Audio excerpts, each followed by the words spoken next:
Hello students, आज हम एक बहुत ही इंपॉर्टेंट क्वेश्चन को डिस्कस करेंगे जिसे हमने लिया है आपकी फ्लेमिंगो बुक के चैप्टर द रेड ट्रैप से, जिसे लिखा है सलमा लेगालोफ ने। यह एक लॉन्ग आंसर टाइप क्वेश्चन है जो कि अक्सर एग्जाम में पूछ लिया जाता है, जो 6 मार्क्स का होता है। इसी चैप्टर का डिटेल वीडियो, साथ ही साथ क्वेश्चन एंड आंसर का डिटेल वीडियो और चैप्टर का जो मेन कैरेक्टर है पैडलर, उसके कैरेक्टर स्केच का भी डिटेल वीडियो, इन तीनों के ही लिंक डिस्क्रिप्शन में दिए गए हैं। Please do check the link below so that it will be easy for you to understand the answer। तो आइए जानते हैं किस प्रकार से एग्जाम में ये क्वेश्चन पूछा जाता है। Compare and contrast the character of the iron master with that of his daughter, यानी आयरन मास्टर और उसकी डॉटर का तुलनात्मक विश्लेषण कीजिए। की डॉटर यानी एडला विल्मनसन, एडला विल्मनसन। या ये क्वेश्चन इस तरह से भी पूछ लिया जाता है, how are the attitudes of the iron master and his daughter different, कि आयरन मास्टर और उसकी डॉटर का एटीट्यूड किस प्रकार से अलग है, यानी जीवन को देखने का दृष्टिकोण दोनों का किस प्रकार से अलग अलग है। Support your answer with examples from the text, और अपने इस आंसर के सपोर्ट में आपको इस चैप्टर में से कुछ एग्जाम्पल्स को भी इंक्लूड करना होगा। तो ये दो तरीके से ये क्वेश्चन पूछा जा सकता है। यहाँ पर ये बात भी बताना जरूरी है कि ये जो क्वेश्चन का आंसर हम आज लिखने जा रहे हैं, इसी से रिलेटेड एक और क्वेश्चन कैरेक्टर स्केच का भी इसके बारे में पूछ लिया जाएगा। तो जब आप ये क्वेश्चन के आंसर याद करेंगे तो इनमें से जो कुछ क्वालिटीज हमने आयरन मास्टर और एडला विल्मनसन की डॉटर की जो हमने लिखी हैं, वो क्वालिटीज को आप उनके कैरेक्टर स्केच में भी ऐड कर सकते हैं, जिससे कि आपको एक ही आंसर में 2-3 आंसर याद हो जाएंगे। क्योंकि इसी चैप्टर में से आयरन मास्टर का कैरेक्टर स्केच भी पूछा जा सकता है, एडला विल्मनसन का भी कैरेक्टर स्केच कई बार पूछ लिया जाता है। तो आइए देखते हैं किस तरह से ये आंसर आपको लिखना है। The Iron Master and his daughter provide quite an interesting comparison and contrast। Iron master और उसकी डॉटर में बहुत ही एक बड़ा ही इंटरेस्टिंग कंट्रास्ट हमको दिखाई देता है, साथ ही साथ एक बहुत ही इंटरेस्टिंग कंपैरिजन भी दोनों के बीच में हमको दिखाई देता है। They do have some similar trades. Similar trades माने होता है एक समान जो विशेषताएं होती हैं। ट्रेड का मतलब होता है क्वालिटीज, कैरेक्टरिस्टिक क्वालिटी को बोलते हैं ट्रेड्स। यानी कि जो आयरन मास्टर उसकी डॉटर है, कुछ ऐसे विशेषताएं हैं जिनमें दोनों एक समान है, लेकिन but basically they are two opposite and contrasting character. लेकिन अगर हम उल्टा देखें तो दोनों का कैरेक्टर एकदम विपरीत है। They have different personalities, values, approaches to life. दोनों की अलग अलग पर्सनैलिटीज हैं, अलग अलग व्यक्तित्व हैं, अलग अलग मान्यताएं हैं, और जीवन के प्रति दोनों का दृष्टिकोण अलग अलग है।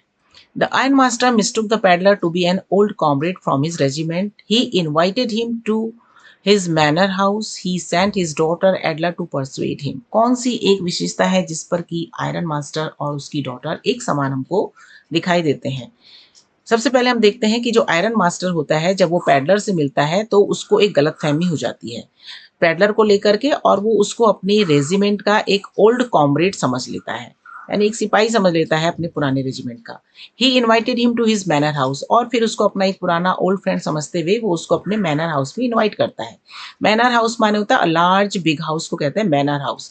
जैसे लैंडलॉर्ड्स होते हैं, जमींदार लोग होते हैं, या कोई स्टेट के मालिक होते हैं, उनके बड़े बड़े घर होते हैं, तो उसे कहते हैं मैनर हाउस। वो पैडलर को अपने घर आमंत्रित करता है, तो पैडलर उसके कहने पर उसके घर नहीं जाता है।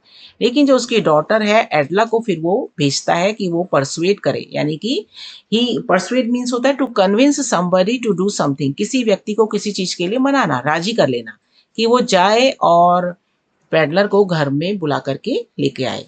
तो एडला उसको बुलाने जाती है, और हियर माने यहाँ पर, इसी बात पर, both the father as well as the daughter share the common trades. यहाँ पर हम देखते हैं कि दोनों जो हैं वो बहुत ही सामाजिक हैं, दोनों उसको अपने घर में बुलाते हैं। Both for agreeable and kind hearted, दोनों ही बहुत दयावान हैं। बट द सिमिलैरिटी एंड्स है, लेकिन जो उनकी ये सिमिलैरिटी है, जो समानता, यहीं पर उसका अंत हो जाता है। किस प्रकार से इस क्वालिटी का यहीं पर अंत होता है, आइए देखते हैं, समझते हैं। Edla was made up of different stuff, क्योंकि एडला जो है वो एकदम अलग ही मिट्टी की बनी है। शी वॉज अ बेटर जज ऑफ द ह्यूमन कैरेक्टर, उसको मानवीय चरित्र की बहुत अच्छी पहचान है, वो एकदम समझ जाती है कि कौन व्यक्ति किस प्रकार का है। She was compassionate, understanding and more mature, ये उसकी क्वालिटीज है, एडला के कैरेक्टरिस्टिक क्वालिटीज हैं, जिसको आप एडला की कैरेक्टर स्केच में भी लिख सकते हैं। तो वो एक बहुत कंपैशनेट है, दयावान है। अंडरस्टैंडिंग मीन्स वो बहुत समझदार है, and more mature than her father, और अपने पिता से ज्यादा मैच्योर है, ज्यादा परिपक्व है। She had more convincing power, पिता से ज़्यादा कन्विंसिंग पावर उसके पास है। इस कन्विंसिंग पावर का मतलब किसी चीज़ को, किसी व्यक्ति को किसी काम के लिए राजी करना, यानी मनाने की एक जो कला होती है और एक जो क्वालिटी होती है वो सब में नहीं होती है। तो कन्विंसिंग पावर के लिए एक और शब्द आता है परजुएसिव। परजुएसिव का मतलब, परसुएसिव माने होता है कि किसी को मनाना, यानी उसके कैरेक्टरिस्टिक क्वालिटी में आप अगर लिखना चाहें तो ये वाली क्वालिटी भी लिख सकते हैं। तो अपने पिता से वो इन चीज़ों में एकदम अलग है। Iron master was on the other hand, दूसरी तरफ हम देखते हैं कि आयरन मास्टर जो है बहुत ही स्टर्न नेचर का है, वो बहुत कठोर स्वभाव का है, इम्पल्सिव है, थोड़ा बहुत ज़्यादा आवेशात्मक उसका स्वभाव है, आवेश में आ जाता है। इम्पल्सिव का माने होता है someone who acts without thinking the right and wrong, जो कोई भी ऐसा व्यक्ति जो सही या गलत का आकलन किए बिना ही तुरंत एक्शन ले लेता है, उसे कहता है इम्पल्सिव, यानी सडनली जो स्टेप ले लेता है, गुस्सा हो जाता है या आवेश में आ जाता है। रेकलेस का मतलब होता है केयरलेस, केयरलेस, लापरवाह। साथ ही साथ हम देखते हैं कि वो ट्रेडिशनल है, रूढ़िवादी है, यानी अपनी पुरानी मान्यताओं को मानने वाला है। फोकस्ड ऑन बिजनेस, बिजनेस पे उसका ज़्यादा फोकस रहता है। थोड़ा रिजिड है, रिजिड का मतलब होता है स्टर्न, जिसे कहते हैं अड़ियल स्वभाव का। Someone who doesn't want to change himself, कोई व्यक्ति जो अपने आप को बदलना नहीं चाहता है। अड़ियल, रूखा, who doesn't want to bend, झुकना नहीं चाहता है। वेयरआज, वेयरआज जो वर्ड है, वेयरआज जो वर्ड है ये है आपका कंजंक्शन, और ये बताता है कंट्रास्ट को, जहाँ पे भी हमें कंट्रास्ट शो करना होता है वहाँ पे हम इसका यूज़ करते हैं। जबकि इसका मतलब हो सकता है जबकि उसकी जो डॉटर है वो बहुत कूल है, लॉजिकल है, बहुत ठंडे दिमाग की है और बहुत आवेश में नहीं आती है, तुरंत गुस्सा नहीं होती है, लॉजिकल है, बहुत तार्किक है, बड़ी तर्कों के साथ अपनी बात को रखती है, काइंड हार्टेड है, थॉटफुल है, दयावान है और विचारवान भी है। शी थिंक्स बिफोर एक्ट, कोई भी कार्य करने से पहले वो सोचती है, यानी इस काम का क्या परिणाम होगा उसके बारे में वो सोचती है। ऐसे व्यक्ति को कहते हैं थॉटफुल, यानी विचारवान। मॉडर्न है, थोड़ा आधुनिक समय की है, समय के साथ चलती है। सेंसिटिव है, संवेदनशील है। And more attune to others feeling, sensitive का मतलब होता है संवेदनशील, someone who is more attune to others feeling, जो दूसरे की भावना को ज्यादा अच्छे से समझता है। तो ये सब क्वालिटीज आप देख लीजिए, और ये जब भी बहुत इंपॉर्टेंट क्वालिटीज हैं जिसको कि हम आयरन मास्टर के कैरेक्टर स्केच में लिख सकते हैं, एडला के कैरेक्टर स्केच में लिख सकते हैं, अलग अलग करके। और अगर आपको इसका इंट्रोडक्शन स्टार्ट करना है तो इंट्रोडक्शन स्टार्ट करने में कोई दिक्कत नहीं है। अगर आप देखेंगे तो आपने 3-3 क्वेश्चन के आंसर यहाँ पे याद कर लिए हैं। इंट्रोडक्शन में आप यही लिखेंगे कि Edla Willmansson is one of the main characters of the chapter from rat trap seller. She has some important personality traits. She was the daughter of the iron master, who was the owner of the factory.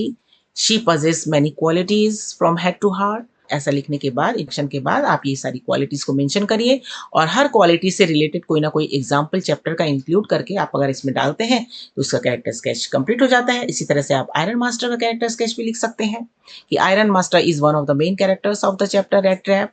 He was the owner of the factory, he was very authoritative.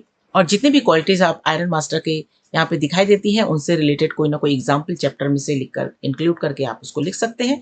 तो इस तरह से दोनों के character sketch भी यहाँ पे पूरे हो जाते हैं, और एक ही आंसर में आप 3-3 आंसर याद कर लेते हैं। अब बढ़ते हैं आगे, देखते हैं किस तरह से इसको हम एग्जाम्पल्स को हम इंक्लूड कर सकते हैं अपने इस आंसर में।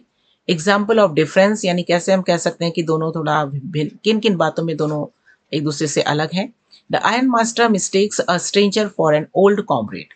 आयरन मास्टर, सबसे पहले हम देखते हैं चैप्टर में कि आयरन मास्टर जब स्ट्रेंजर को, यानी अजनबी जो पैडलर था, जो रेड ट्रैप सेलर था, उसको मिलते हैं तो उसको वो अपने रेजिमेंट का एक पुराना कॉमरेड समझ लेते हैं। While एडला senses his fear and thinks him a thief, जबकि एडला जो है उसके डर को भांप लेती है और सोचती है कि जरूर ही must have stolen something and ran away from there, इसने जरूर कुछ ना कुछ चोरी की होगी और ये वहां से भाग गया होगा। यहाँ पे हम कह सकते हैं कि Edla has the better understanding to जज द ह्यूमन कैरेक्टर, कि एडला के पास मानवीय चरित्र को समझने की ज्यादा समझदारी थी। इसी तरह से दूसरा एग्जाम्पल देखते हैं, when the truth about the stranger revealed. Stranger कहते हैं स्ट्रेंजर आया है पैडलर के लिए, कि जब पैडलर के बारे में, यानी रेड ट्रैप सेलर के बारे में जो सच था कि वो एक चोर है, वो 30 करोड़ चोरी करके भाग गया है, ये वाला सच जब उजागर हो जाता है, रिवील्ड हो जाता है, जब ये शो हो जाता है, पता चल जाता है, the iron master ask him to leave. तो ironmaster gets angry immediately, he ask him to leave his house. तो आयरन मास्टर जो है वो गुस्सा हो जाता है और तुरंत उसको उस अपने घर से जाने के लिए कह देता है। तो ये क्वालिटी बताती है कि आयरन मास्टर जो है बहुत ही इम्पल्सिव नेचर का रहता है। But Adela convinces her father to let him stay for Christmas evening and takes his side. लेकिन एडला जो है वो अंडरस्टैंडिंग है, वो अपने पिता को कन्विंस कर लेती है, मना लेती है कि वो कम से कम क्रिसमस के लिए क्रिसमस इवनिंग उनके साथ स्पेंड करे, बिताए, क्रिसमस उनके साथ सेलिब्रेट करे, क्योंकि उन्होंने पहले ही उससे वादा किया था कि वो क्रिसमस फेस्टिवल को उनके साथ सेलिब्रेट करे। और फिर ऐसा कह करके वो पैडलर की साइड लेती है। तो ये सारी बातें बताती हैं कि जो एडला है वो बहुत ही सेंसिटिव नेचर की है, बहुत अंडरस्टैंडिंग है और कूल है, यानी कि उसको सच्चाई पता चलने के बाद भी वो गुस्सा नहीं होती है। The contrast between the Iron Master and Adla highlight the generational differences in their characters. ये जितने भी कंट्रास्ट हमने देखे, ये सारी बातें ये बताती हैं कि दोनों के बीच में एक जनरेशनल डिफरेंस हमको दिखाई देता है।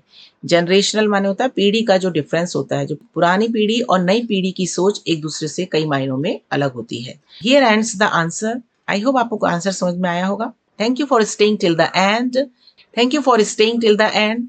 अंत तक बने रहने के लिए बहुत बहुत धन्यवाद। Keep learning, keep practicing, keep sharing this video with your friends. Soon we will meet again in the next video. Till then, take care. Goodbye. Thanks for watching.